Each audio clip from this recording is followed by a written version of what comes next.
In the previous video we had discussed this frame structure. So as we know that this consists of two beams and one columns, and we had analyzed this structure. We have discovered what are the moments, end moments for all the joints. Now, understanding the joint movements and external loads, what we do is we calculate the reactions. So what we'll do is we'll take individual elements separately. So I have taken element AB separately, and the AB has been subjected to 20 kilonewton load, which is the external load. Then the same element is been subjected to the moments that we achieved. Okay, so which is minus 27.48, 24.245 is MAB and MBA, right? So what we do is we calculate the reaction from the external loading on this beam, considering it to be simply supported. So this is 40 and 40 kilonewton. As we know, this is symmetric in condition. So when I try to take the summation of all the movements at joint B, and if I try to resolve, I'll get to know how much is the reaction here. So reaction here is 0.808. So according to summation of vertical forces, this force should be equal to this, but the opposite sign, right? So once we have resolved this, we can go to the next structure, the next element, which is MBC. So in MBC, this is your BC element, right? So it is subjected to 40 kilonewton load concentrated at the center. So we can calculate how much is the reaction, right? So similarly, we have also discovered how much will be the end moments, MBC and MCB. We already know MCB was equals to 0, right? So this was minus 31.85. According to that, this is the reaction I got, right? Now the last element which is left over is the column element. So this column element is DB or BD, we can call it as, right? So this is the element. So as we know, it has been subjected to 20 kilonewton load, horizontal load. So we have got some horizontal reaction which is minus 10 and minus 10 here.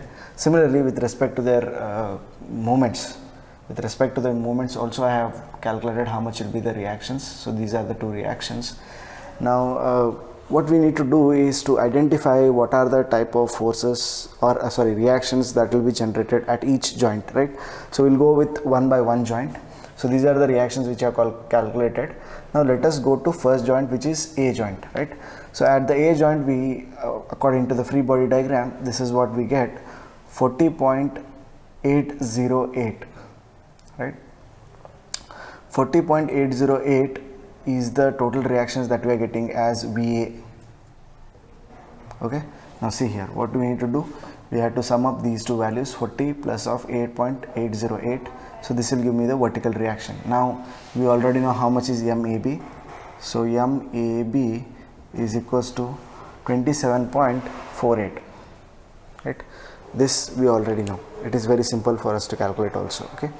Now before going to joint B, what I'll do is I'll take this joint B as combination of these four, right? 40 plus 20 minus 8.808 plus of 7.96. So if I sum this up, the value that I am getting is this much, 67.152. Now what you need to understand here is this column acts like an axial member. So if it is axial member, what it will do is there will definitely be a reaction that is generated here. Okay, there should be a reaction that will be generated here, and the magnitude of this will be equals to 40 plus 20 minus 0.808 plus of 7.96, right? So that is the reaction that should develop here, right?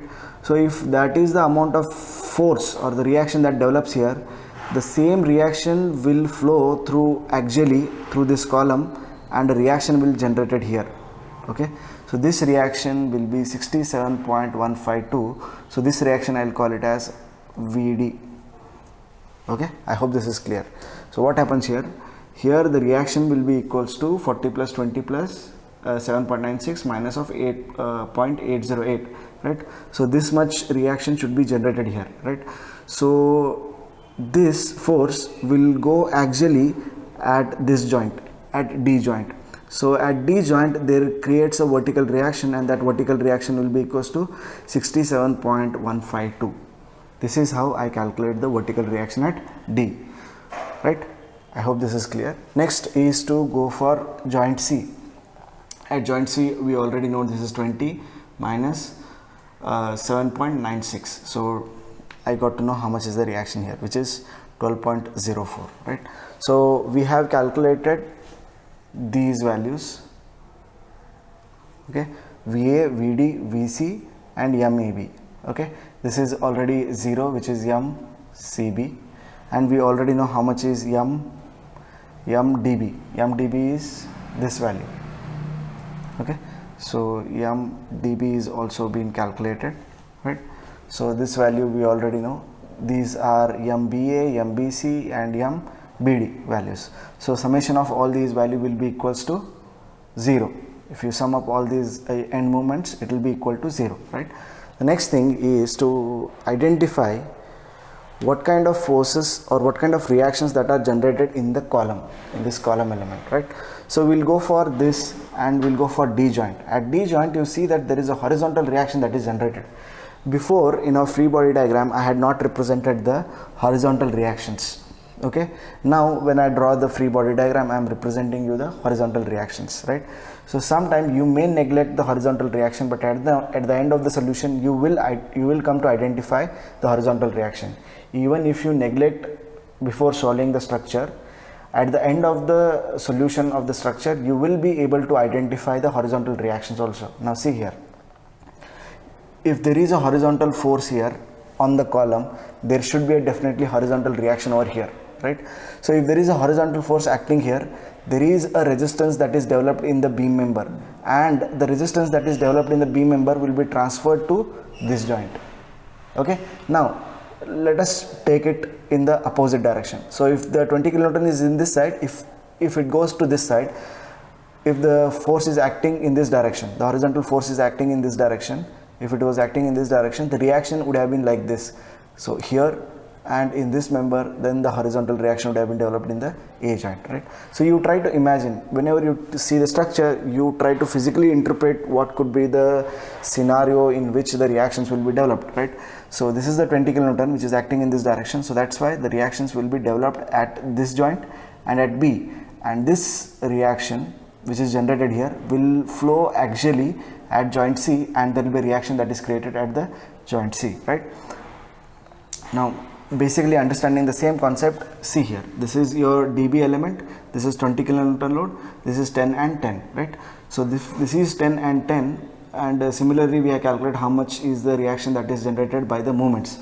As we know, we have calculated the end moments here, from that also we calculated. Now at D joint, the horizontal force, this is your HD, okay. So horizontal force is equals to 10 plus of 0.909. So HD is equals to 10.909, which is the horizontal force at joint D, okay.